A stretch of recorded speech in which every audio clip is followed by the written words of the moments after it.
Good afternoon, audience. I am Armand Paradis, Director of Student and Industry Relations in the Department of Food Science and Nutrition at Illinois Tech. Today, I have the privilege of introducing Dr. Chuck Sizer, who is a former director of NCFST, now known as Institute for Food Safety and Health. And he also comes to us with a wide background in aseptic systems from Tetra Pak, a global company recognized for its strengths in food packaging and aseptic systems. He also has experience with a company known as Pilot Aseptic. Today, Chuck is going to speak with us about the technological advances in processing and packaging, those that will reduce carbon emissions. We know now more than ever the importance in the food supply chain to limit its carbon footprint. Many corporations are publicly announcing their commitments, and I think Chuck will shed light on the issues, opportunities, and urgency for the food industry to do so. So, Chuck, I would like to give you the podium, and we thank you once again for speaking to us on this seminar series topic that we have on Thursdays at 1 p.m. Central Time. Thank you, Chuck. All right, Armin, thank you very much. All of you students are probably wondering, what am I going to do when I get my degree and get out in the industry? Well, I'll tell you, there's one thing that's really coming to the forefront, and that's reducing the carbon footprint of food production. And there's not a lot of time left. We have got probably 30 or 40 years before we can get this situation under control. So we are in a period of time known as the Anthropocene, which is an epoch that begins when human activities start to have a global impact on the Earth's ecosystems. And what we're seeing is that global temperatures are rising. 2018, we had a little bit of a drop, but they are now going up faster than ever. And something's got to be done to change this. If we look at the temperature changes over the globe, you can see that there are some areas, particularly in the northern hemisphere, where the changes have been 2 to 3 degrees centigrade. And something's got to be done. There was a UN Secretary Chief Guterres who said this report by the world's leading climate scientists is an ear-splitting wake-up call to the world. It confirms that climate change is running faster than we are, and that we're running out of time. And that is very true. We need to start initiating change as soon as possible. So if we look at our carbon footprint users, the United States is at about 14.3%, which is huge in comparison to the rest of the world. We consume on the average about 5 times the amount of energy and emit 5 times the amount of CO2 as other populations. China is number 2, but then again, it has 5 times the number of people. So we have a lot of work to do to get our carbon footprint down. Here are some of the sources of greenhouse gases and what they are derived from. So the main greenhouse gas is carbon dioxide. Methane is number 2, and nitrous oxide is the third largest one. If we look at the sources, generation of electricity, transportation, and industry are the largest segments, but agriculture still is about a tenth of the sources of greenhouse gases. Taking a look at the individual greenhouse gases, these are the most significant contributors to the carbon footprint. Carbon dioxide is the reference one, and it's given a value of 1 over 20 years, over 100 years, over 500 years. And each of these molecules has a different life expectancy in the atmosphere. Methane is number 2, got a lifetime of about 12 years. Nitrous oxide is number 3, and Freon 12 is number 4. There's some interesting things to point out. For example, methane can be easily oxidized or burned to carbon dioxide. In doing so, we reduce the carbon footprint over a 20-year span by a factor of 72. So it's in our interest to really manage the methane and see if there are ways we can get it oxidized. The other thing that is very interesting is that Freon 12 was a major absorber of UV light in the atmosphere. And this was discovered in the 1990s, and they found that there was actually a hole in the ozone that was caused by the absorption of freon. And the person who was behind this discovery was Susan Solomon, who is also an Illinois Institute of Technology graduate. And as a result of her work, you can see that the Freon 12 was banned, and slowly the ozone hole has been healing. And hopefully in another 20 years, we'll be back approaching normal for that. So what this tells us is that these things are controllable, and human intervention can change things. And that is very, very important. So communities, governments, and businesses are working to reduce risks from and costs associated with climate change by taking action to lower greenhouse gas emissions and implement adaptation strategies. Well, mitigation and adaptation efforts have expanded substantially in the last 4 years. They do not yet approach the scale considered necessary to avoid substantial damage to the economy, environment, and human health over the coming decades. And this is so true. We really need to act on this if we're going to get it done. Here are the levels of the greenhouse gases and how they're forecast to be managed over the next 38 years, or pardon me, 28 years. So we were supposed to have peaked in about 2020, and we have the methane, we have nitrous oxide, we have CO2 from fossil fuel consumption and cement, and then we have some land use and some other factors. All of this is supposed to come down over the next 28 years, and hopefully we're going to get to the point where we are carbon neutral and actually sequestering some of the CO2 in the atmosphere by 2050. Now, it's interesting to note that the methane and nitrous oxide from agriculture are shown to be stable over the next period of time. And we'll look at a little bit of the data and see if that is going to be true. So here are some of the things we can do to reduce the carbon footprint of the food supply. The first one is change our diet. We need to change the way we're eating. We need to determine the carbon footprint of the raw materials we get into the food plants. We need to source sustainable power. We need to switch to lower carbon footprint processes that are more efficient. We don't need to process and ship water. We need to avoid that as much as possible. We need to reduce the carbon footprint of waste. A lot of food waste gets into dumps, and it gives off methane and contributes a lot to the greenhouse gases. And then the most important thing is we need to continuously evaluate the performance and make sure that we're on track. So this is a very recent graph that came out from the Lancet Commission on Healthy Diets from Sustainable Food Systems. And this suggests what our diet is supposed to be for the next millennia, basically. And they're really dramatic changes. We're seeing that they're recommending 232 grams of whole grains, 300 grams of vegetables,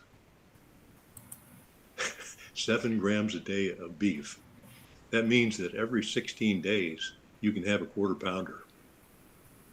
So it's dramatically limiting the amount of meat that you consume. 7 grams of pork, 29 grams of chicken. You can have an egg every 3 or 4 days, and you can have an ounce of fish a day. We're going to source most of our protein from soy, lentils, peas, beans, peanuts, etc. And a lot of our calories are going to come from oil. A couple things stand out immediately from this recommendation. Number one, you don't see any dairy on there whatsoever. And number two, you don't see any soft drinks or highly sugared foods. So by adapting this diet, this is going to improve the long-term health of the population immensely. It's amazing what it would do if you go on this diet. My wife and I, over the past 2 months, have tried to adopt to this diet. And I was really depressed going into it. I thought, oh, this is going to be boring. But I found out it's actually quite exciting. And we're getting used to doing a lot of innovative things and tasting foods that we've never had before. It's been a lot of fun. Here are some of the carbon dioxide equivalents from different foods. And you can see at the top of the list, it's lamb and beef. Cheese is right up there, pork, turkey, meats, fish, eggs, etc. They keep coming down. And all of these numbers are approximate, and you can get into a lot more detail and actually see where the different contributions are coming from. And we will take a look at that in a little more detail. So the first question I ask when I'm working on a food product is, what's the carbon footprint of the raw materials? And you ask for information on the carbon footprint from your suppliers. And the second is you go in and audit your facilities or use a third person to audit. You avoid shipping water, you try to source locally, and you try to look at how much methane, carbon dioxide, and nitrous oxide are produced on the farm. So in order to get a better perspective on this, I said to myself, and let's go someplace where they have a carbon neutral balance. That means the amount of carbon dioxide produced in the environment is equivalent to the amount of oxygen that's given off by the plants. And there's no net energy utilization. And to do that, we went to Biosphere 2. I took my family to Biosphere 2 in Arizona. And this is meant to represent a space station or a settlement on another planet where everything is, so to say, carbon neutral. And it was very interesting. So this is a room where the water is recirculated, the plants are watered, the fish are watered, the runoff comes back to this place, it's processed, and then it's returned through hydroponics or aquaponics. And this also is the expansion chamber for the gases. So on a hot day, the gases expand. You'll notice here that the roof is lifted off the floor, and there's a membrane that supports this. So this is kind of like an accordion that lifts as the gases expand. And the entire gas of the facility is self-contained. And then here are some of the vegetables being grown. A lot of it's hydroponic, some aquaponics, fruit trees, etc. And this balances out the carbon dioxide that is emitted by producing oxygen by the photosynthesis. And then the energy is sourced from solar, and it is designed to be a zero carbon footprint energy source. However, when I got back and I started taking a look at this, and you take a look at the photograph over here, what do you see? The photovoltaic cells are disconnected, and in fact, all of their energy is being brought in on the power lines. So this is one part where they have neglected making sure that they're truly carbon neutral. And that's one of the things you'll find when you go out and try to find information about your carbon footprint. Particularly the electricity that you're getting, you cannot get good information on what percent of it's solar, what percent of it's nuclear, what percent of it is carbon. And this is probably the most challenging part of doing an energy audit on your suppliers. So where am I getting my power, and what's the carbon footprint? Here are the main sources of power for food plants: coal, methane, biogas, solar cells, wind turbines, nuclear. So I went and I visited a coal power facility in the north of Chicago. You'll notice that this is kind of an old facility. It's probably built in the 40s. And these smokestacks are 500 feet high, or 120 meters high. And they produce a tremendous amount of CO2.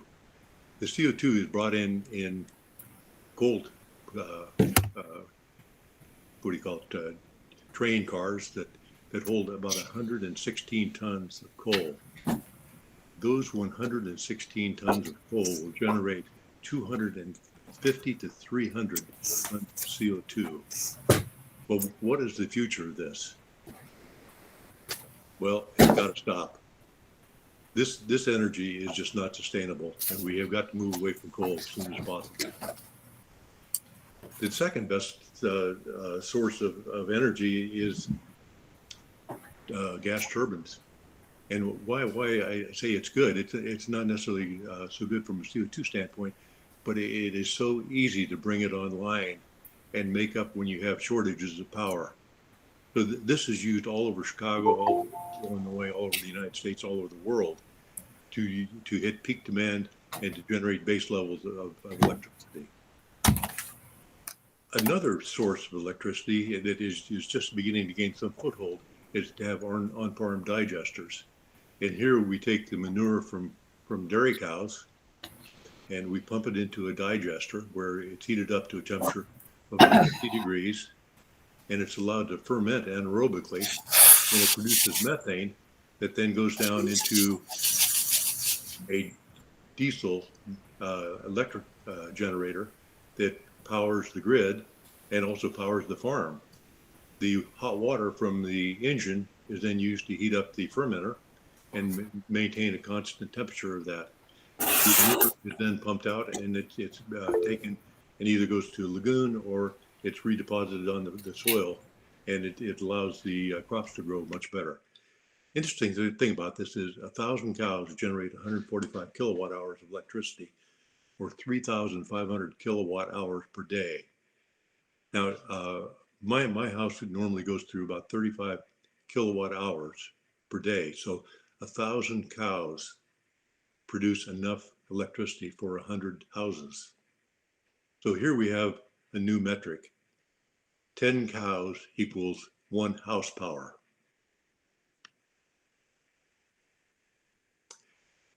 Here is another solar farm or solar cell placement in Lincoln, Massachusetts. And I'm on the committee that works on solar power, and I was trying to get acquainted with it. So I went over and took a look at it. And looking at it up close, you'll notice that number one, it's in the afternoon and it's in the shade. The orientation of this is at 39 degrees from being due north. And the problem with that is it's supposed to be at 180 degrees. And the reason that it was put at this angle was that it was visible from the road and people didn't think it was very attractive. So they chose to only have 5% efficiency when they could have had 100% efficiency rather than positioned in the correct manner. So a lot of the solar energy is for show and there's no real meat behind it. Now comes up wind turbines. Texas is a leader in wind turbines in the United States with about 10% of the energy coming from wind. Problem with wind turbines are that the wind is not reliable and you have a lot of ups and downs. You have a lot of storms, you have a lot of days when there is no wind power, but it's a good source, it's very clean, and environmentally it's pretty good. There are some reports that it causes a lot of noise disturbance, but not more so than cars. And there's a lot of stories about it killing a lot of birds. But then again, drive down the road and don't see if you see dead birds along the side of the road. So I think this is a pretty good source. And then the last source is my favorite one, and that is nuclear. And this is a nuclear facility about 45 miles north of where I live in Vermont. And it generates a lot of power. It's very clean and environmentally friendly. So those are our major sources of energy in the United States. So the first thing you need to do is you need to find out where is the energy from my food plant coming from? What power sources are being used? What percentage comes from each source? What's a typical daily timeline? What is the seasonal variation? And what are the peak and off-peak power rates? A lot of times you want to plan production where you get an off-peak rate and you can manufacture more economically. And if I'm looking at the sources of energy for the food industry, some places, some processes are going to use the thermal energy directly. For example, ovens are going to burn natural gas for their source of energy. And most of the food plants are going to be relying on electricity for most of their processes. And those can be sourced from electricity derived from coal, natural gas, biodigesters, solar, hydroelectric, etc. And they each have different global warming impacts. The worst, I think, is on the coal side, and the best is if we can get into the hydrothermal, biofuels, hydroelectric, wind turbines, and nuclear. So a paper came out recently by a group of people, and the lead author was Lada Sabur, and they were looking at energy demands and quantifying it for the food industry. So the highlights of this is they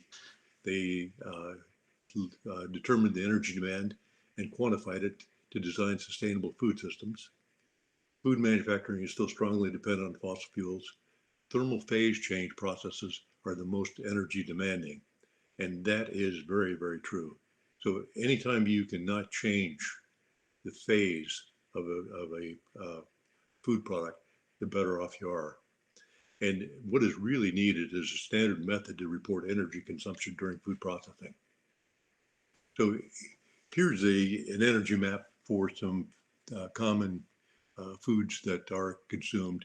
The top one is called crisp, but that it really is things like potato chips. And they're showing it as being one of the most energy intensive. And they have about 8.3 kilojoules, or pardon, megajoules per kilogram of product. When I graduated from college, I did my research thesis on potato chips. When I gave my seminar, just before I graduated, one of the students in the nutrition area said, "What are we going to do with this background?" And it was kind of funny because I eventually got a job at Frito-Lay, and I became research manager for Lay's potato chips, and I'm quite familiar with this area. And 8.3 is the theoretical minimum that you could use in energy to evaporate the amount of water that are required to make a potato chip. And the second one is French fries, and he's showing 13.68. You don't require anywhere near the amount of energy that you do to make a potato chip. And they're showing that as being quite high. So anytime you see these things, you have to say, what's the amount of error that they have, and what is my experience in this area? Good news is that ketchup doesn't require a lot of energy, and use more ketchup than you use with French fries. So here's another energy profile for cereal-based products. And the top left, you have breads and rolls at 6.12 megajoules for a kilogram product. Biscuits and crackers are a little bit lower at 5.33.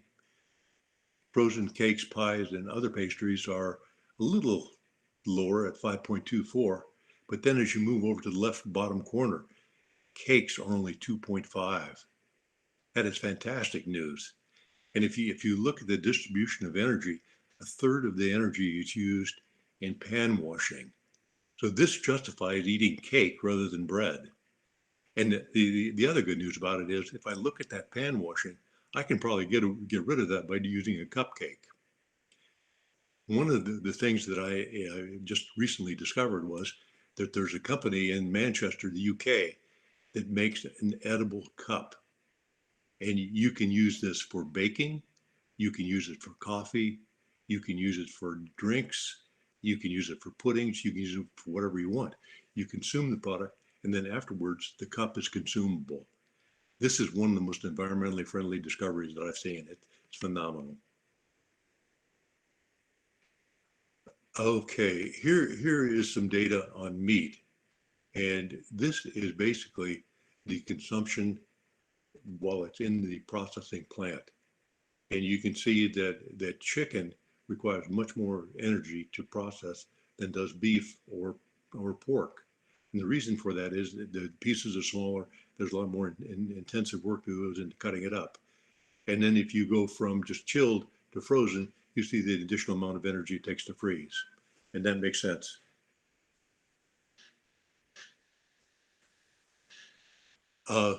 Another process they looked at was instant coffee. And here is the energy required for making instant coffee. First, you start out by roasting coffee beans, and that requires about 3.73 megajoules per kilogram. Then you go through an extraction process. You concentrate that extract, and then you spray dry it. So here, once again, you have these phase changes, and they are incredibly inefficient and require a tremendous amount of energy. These processes have got to be improved, or they're no longer going to exist. A similar situation exists for milk products, particularly dried milk products. Here we have milk powder requires almost 15 megajoules per kilogram of powdered milk. Whey powder at 10 megajoules per kilogram. So these processes basically are sinking the dairy industry, and it doesn't look very positive in the future for the dairy industry based on this data. So I put together a spreadsheet. What I tried to do is I tried to sum up all the processes that are typically used in the food industry and give them an efficiency index. This number is completely made up, but it gives you an idea of where things are. For example, canning, it requires a steam boiler. It's terribly inefficient. You don't recover any of the heat. It has a large environmental impact. The same with baking. You have gas ovens, none of the energy is reutilized. It requires an intense amount of energy. Pasteurization, well, the old style steam pasteurization is not efficient, but when we move to continuous pasteurization with plate heat exchangers that exchange energy from the incoming to the outgoing, we find that we have very good efficiency. The same is true for UHT products and so forth. Things like extrusion processing are good. Deep fat frying is not very good. Chipping is not very good at all. Spray drying is the worst. Drum drying is reasonable. Rolled cereals is pretty good. Freeze drying is probably one of the worst that there is. It's very, very inefficient because we're taking a phase change from frozen to a vapor directly without going through liquid. And then, of course, the best products are products that are naturally dried in the sun. And that things like raisins and dates and figs are really wonderful. They're the best for the environment. But the environment also has other aspects. And I thought I would throw this in just so that we touch upon it. And that is that whatever food you're looking at, it has impacts on the greenhouse gases, on land use, on the energy used to make the product, the acidification potential, and also the eutrophication potential. And consistently at the top, you'll find the ruminants, chicken, and pork are really pretty bad. And then right behind that comes dairy. But the rest of your food seem to be pretty efficient at being environmentally friendly. So it looks like we're getting some products that recurrently are giving off a lot of emissions. So the question comes up, how can I switch to lower carbon footprint processes? And there are a couple ways. One is electricity can be one of the most friendly power sources that you have. There are solar, wind, and nuclear that are really neutral from a carbon footprint. Electricity-based processes that are really good are microwave, ohmic, induction heating, mechanical vapor recompression, evaporation processes, regenerative heating, and high pressure processing. And I'm going to go and I'm going to give you 3 examples of projects that I've worked on in my lifetime that originally had really bad carbon footprints and now have improved somewhat. So let's take a look at them. And the first one is potato chips. And this is really interesting. I'm going to turn off the music so that I can give you a narrative of what's going on. So here we have potatoes coming in. These are first-class potatoes. They look really good. First thing we're going to do is remove the skins, which represents about 3% waste. And the peeled potatoes come out. We're going to take them down and we're going to sort them. The small potatoes fall through the cracks and they get put into the smaller bags. Large potatoes get cut in half, and then they're going to go to an Urschel mill. It's a rotary mill that will then slice them. There they are going into the rotary mill at Urschel, and they're being made into chips. They come down, they go into a bath. The bath washes them very quickly to remove the starch on the outside so that they don't stick together. And then they come out of the bath, they're briefly dried, and then they go into a DFAT fryer. And during this fryer, the water is completely removed. When they come out, they have less than 1% water remaining. So they go from 80% water to 1% water. And then they go into a drum salting unit where salt is administered. And you can see right here the salt coming down and the chips are salted. And then they go into a filling machine where they're filled into plastic bags for the consumer. And the same equipment can work on all sorts of different types of chips. It can work on Doritos. It can work on Bacos. I think these are Bacos here. And it's very versatile equipment, but essentially the same process for all of these products. And here's the product being packaged and coming out ready for the consumer. When it's done, it has a shelf life of about 60 days.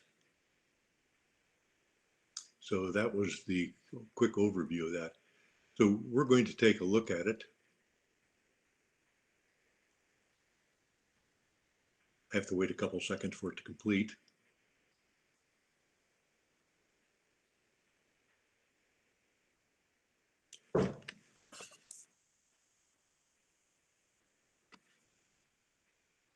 Okay, so this is kind of a diagram of the main energy element of the potato chip fryer, and this potato chip line. This is the fryer. So we have the inlet feed where the potato chips, the potato slices come in. They go into a hot bath of oil, and then they come out the outlet and they go over and they're salted and bagged. So if we look at the temperature profile on this, it looks like this. Potatoes come in, they're heated up to boiling point, and at this point then we start to see a phase change. And the gas coming off the fryer always comes off superheated. It's going to come off at a slightly elevated temperature over what the boiling point is. So if we look at this, it comes off and goes up to a temperature of about 175 degrees centigrade at the end of the fryer. So what I'm going to do is this. I'm going to modify this fryer, and I'm going to take and I'm going to put in a rotary turbine compressor. And the compressor is going to take this emitted superheated steam, and we're going to compress it to a little over maybe 1.5 bar, compress it up to 135 degrees centigrade, and then bring that gas down and put it into a heat exchanger where I'm going to pump the oil that's cold, heat it back up to a temperature of 131 or 132, and put it back into the fryer and circulate it back, remove the water. But then I also have to have a little bit of hotter oil to get the water content down to that last 1%. And to do that, I'm going to use an induction heater, and I'm going to use electrical current to heat a fraction of the oil up to 181 to finish the chips. Now, the interesting thing about this is this has to be done with pure steam. I can't have a non-condensable gas in there. So in order to do that, I'm going to lower the hood so that it's actually in the oil. And that way we will have very, very pure steam. And we'll also have to vent a slight amount of the compressed gas to keep the steam be very pure. Now, one of the faculty members at IIT, Dr. George Sadler, has been working on induction heating for the last 10 years, and he has come up with some really efficient systems. This is one of his induction heating systems, and it has a 97% efficiency for turning high frequency electric current into heat for food processing. And this is one of the really amazing technologies we'll see being adopted over the next couple of decades. Another process that was developed at IT is related to high pressure processing. And this started back in the 1980s. And a gentleman who ran a restaurant in Texas had a problem with his guacamole turning brown in his restaurant. And you go to a Mexican restaurant and you get a serving of chips and guacamole, and after about 2 hours it turns brown. It really is unattractive. So I was working with him trying to figure out a way if we could thermally process it and make it sort of stable. And we worked on it for about 2 years. We were never successful. And then I learned about high pressure processing. And he sent some guacamole to be high pressure processed. And we came back, and not only did it control browning, we found out that it also inactivated spoilage bacteria and inactivated vegetative pathogens of interest. And a lot of this research was conducted at the Archer campus at IIT, and they had an Avure high pressure process that would take foods up to about 6,000 bars of pressure. That's an incredible amount of pressure. That's 6 times ultimate depth in the ocean. Just absolutely incredible pressures. And if we take a look at what happens, this is a thermal timeline for canned foods. You take canned food, you heat it up to 242 degrees Fahrenheit, you hold it there for several minutes and then cool it down. Well, with high pressure, we do this. We introduce it at this temperature, we compress it, we hold it for a very brief period of time, and then we cool it down. The subjecting to compression actually forces it to be to a higher temperature. And as a result of that, we have just an incredible increase in efficiency. The pressure accelerated thermal sterilization come up time is 4 minutes, the hold time is 5 minutes, and the cooling time is 3 minutes. It is really amazing. And if we look at the pressure and temperature cycle, you'll see that we start at the initial pressure, we build it up to 6,000 bar, we hold it for a period of time, and then we release the pressure. And in doing this, the work that we do on compressing the food causes an increase in temperature. And that increase in temperature is maintained, is slowly dissipated during the whole time. And then when the pressure is released, it actually comes down to a lower temperature. But the temperature increase alone couldn't explain why we were killing bacteria. And it took several years to determine what the mechanism was. And as it turns out, one of the graduate students, Eduardo Pasteco, who got his PhD from IIT, was one of the key researchers in determining what the reason was. And what happened was that the reaction kinetics for killing bacteria were accelerated at high pressure. And the kinetics of bacterial inactivation are determined by two things. One is the rate constant, and the other is the energy of activation, or the Z value. And they are already expressed in the Arrhenius equation as E sub A over R times 1 over T minus 1 over T sub A, and a well-known equation. But what wasn't known was that at high pressure, we take and we start to move these molecules closer together, and the frequency of their collisions increases and the rate of reactions increase. And as a result of that, we now have to introduce another part to this equation, and that is known as the volume transition state, pardon me. And that allows us to very accurately predict what is going to happen in a high pressure vessel to achieve sterilization. And right now, high pressure processing is the fastest growing area of processing in the world. And substantial strides are being made just on a day-to-day basis in this area. The last food I'd like to talk to you about is milk. And it has got the worst reputation of any product as far as carbon footprint. And that's because there are emissions from the feed rations, there's enteric methane from the cows, there's problems with manure management, there's farm energy that's used, there's transportation energy, refrigerated storage at retail, consumption and disposal. So we're going to take a look at these different aspects and see what the components of it are. So in the feed ration, the major part of that is carbon dioxide from tractors, and then also nitrous oxide that is coming off from actually growing the crops, and a small amount of methane as well.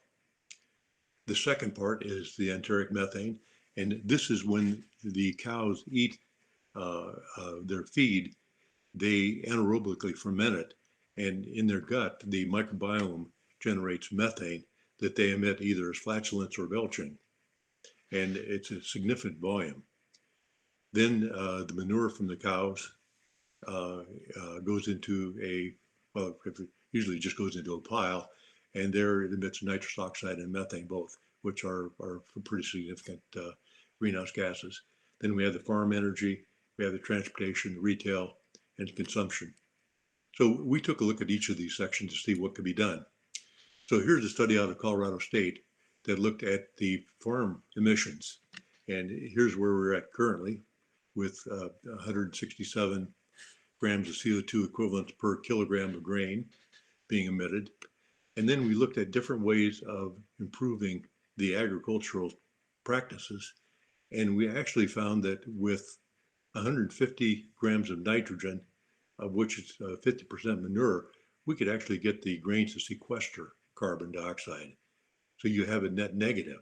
So the proper use of the manure fertilizer in combination with minimum till could give you a very positive outcome. Next, we looked at the enteric methane, and everybody said, you know what, in these large barns, there is no way that you're going to be able to capture the methane from the cow. There's too much air coming in, and you'll never be able to do anything with it. Well, I started to look online a little bit, and I found that this dairy in Holland in the wintertime had an explosion that blew the walls off the barn. And it was caused by the methane level getting to such a high level that it was explosive. So if you can capture the methane in the winter and use it to burn as a fuel, you captured essentially 25% of the methane that is enteric. If we could do it for 6 months a year, we're at a 50% reduction. So this is something that's doable. It's just a matter of how we do it.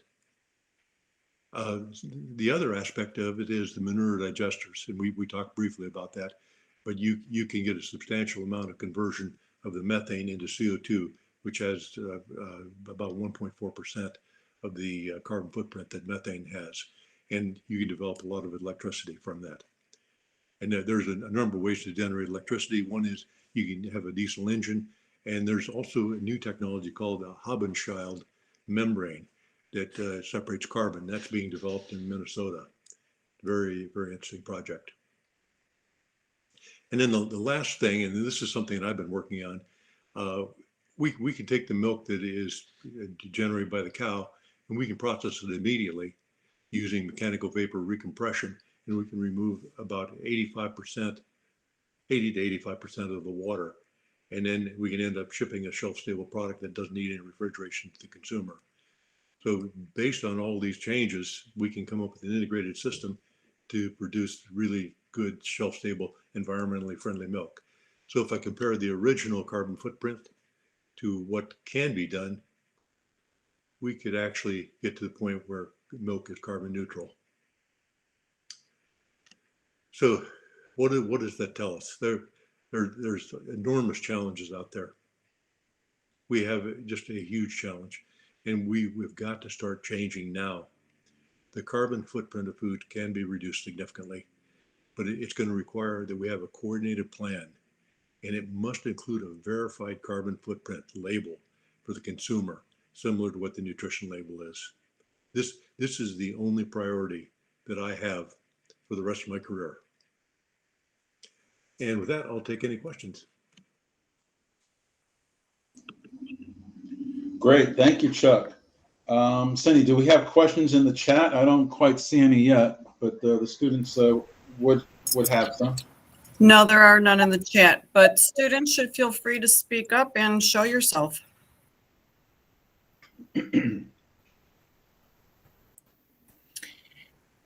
So maybe I'll start. This is Britt. Thank you so much for your presentation, and good seeing you again. I don't know if you remember me.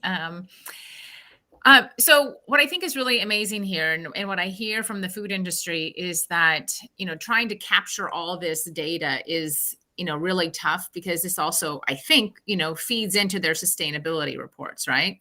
And so it sounds like you're coming across ways to be able to measure this. And so I just don't really know. Are companies integrating this into their practices now, or maybe it's only at the ingredient at the farm level that they're able to do this? Can you tell us a little bit about how widely it's utilized, some of these ways to measure the carbon footprint is incorporated in the food supply chain today? That's a really good question. And I'm going to look back 30 years at when we tried to recycle plastics. And all the companies came out with how environmentally friendly their products were. And yet we still don't recycle anything. So there's a lot of lip service that's given to the environment, but there's very little key metrics that can be measured. So I think it's important that we as a society come up with metrics and Yeah. try to hold people accountable. That's the hardest part. Sure, right. Good, thank you so much. Phil has raised his hand. Phil, you have a mic? Yeah. Hi. I'm curious if you have any experience with food irradiation and whether you think that that's a viable, in terms of energy usage, if that's a viable processing technique or in comparison to others. That's a really good question. And yes, I do have some experience with radiation. Radiation of packaging material is fantastic. And it does develop a little bit of off flavor, but if you give it a couple of months, the off flavor dissipates and you can use it. Dr. Dunn and I did some work with electron beam pasteurization of alfalfa seeds to make alfalfa sprouts. And what we found is it damaged the outside root. So when the sprouts were sprouted, the root was curved and nobody would accept that. It was just not acceptable. But then we had one other experience, and that was that we tried to irradiate orange juice. And we gave it a dose that was significant to kill off salmonella. At that problem, we were having a problem with salmonella in Arizona. And we irradiated and we brought it into the Archer campus. We had a taste panel. And it's the only time I've seen a taste panel get up and run to the bathroom to spit out a product. The flavor intensity, it is so chemically active that it causes immense flavor problems. I've never tasted anything so bad. But it does have potential. I'm not eliminating it. It does have potential. Thank you.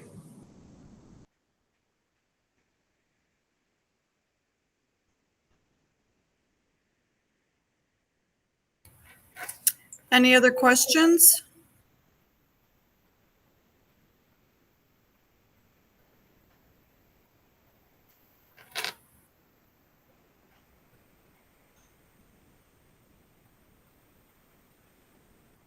Chuck, I have a question.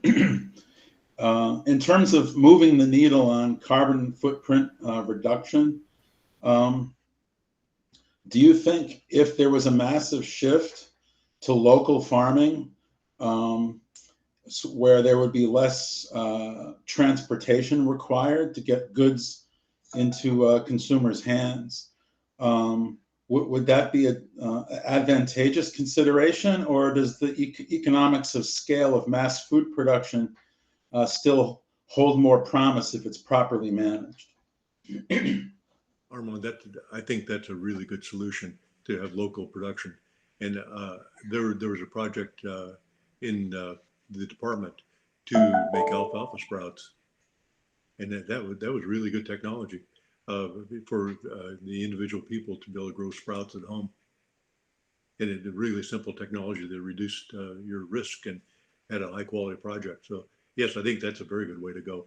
That and some of the aquaponics and hydroponics are good routes for lettuce and green leafy vegetables. I think one of the things where there's the largest opportunity and the most resistance is going to be to shipping water. Everybody loves to have sodas and canned beverages. I also think you made some excellent points, Chuck, regarding individual diet. And of course, the food industry and maybe even the medical community is starting to look at, personalized nutrition in diets and products for an SKU of 1. And then if consumers were to be more mindful of what they're eating and then also portion sizes, do you have evidence that, there are groups out there now, like ReFed, they're looking at, reduction of waste just on leveling mass consumption that leads to waste. Would that possibly be a significant opportunity, but it would take quite a behavioral mindset shift? Yeah, I think the behavioral and also the brand shift. You have so many companies that are making huge amounts of money on products that really don't benefit the consumer. It's a very difficult territory to navigate.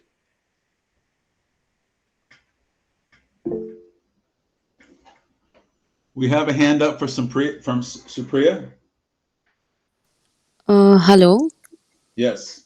Yeah, I wanted to know that with the recent trend in veganism and people turning more into vegetarians, how will that impact the carbon footprint of the food consumption?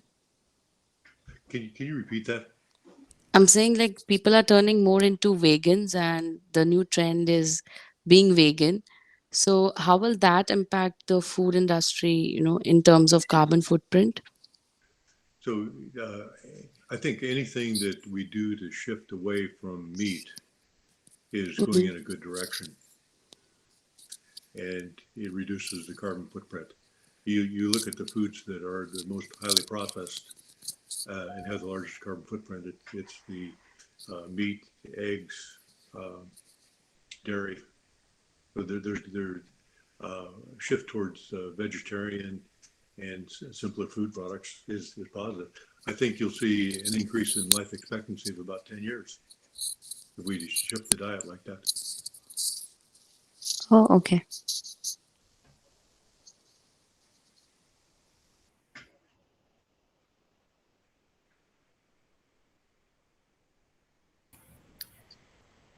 Anybody else have any other questions before we wrap up today's seminar?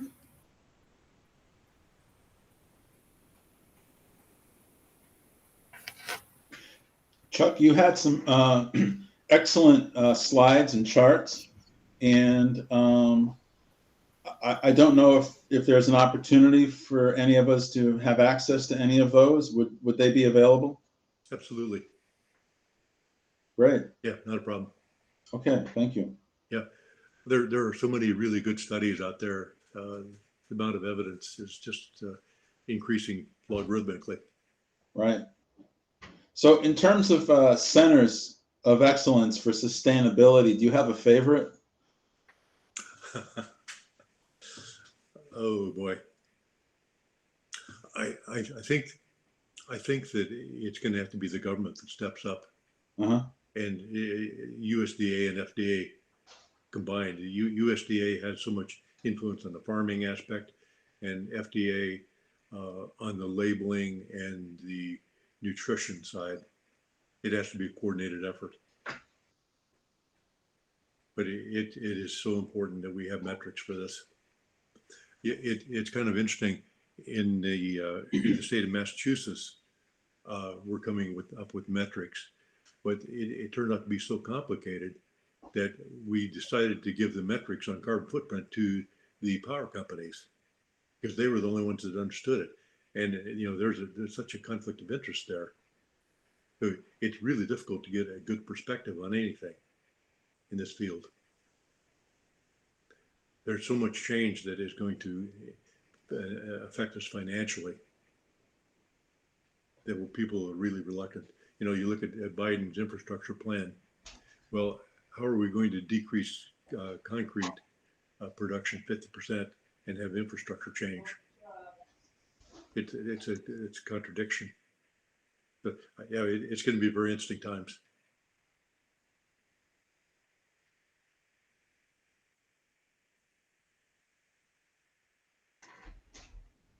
All right, Cindy, I think maybe we're wrapping up. Okay. Thank you, everyone, for attending. Chuck, thank you for an outstanding presentation. Oh, my pleasure. Thanks for inviting me. Absolutely. We'll tap for you again, Chuck, I'm sure. Okay, thank you. Bye-bye. Take All right. care. All right, bye-bye.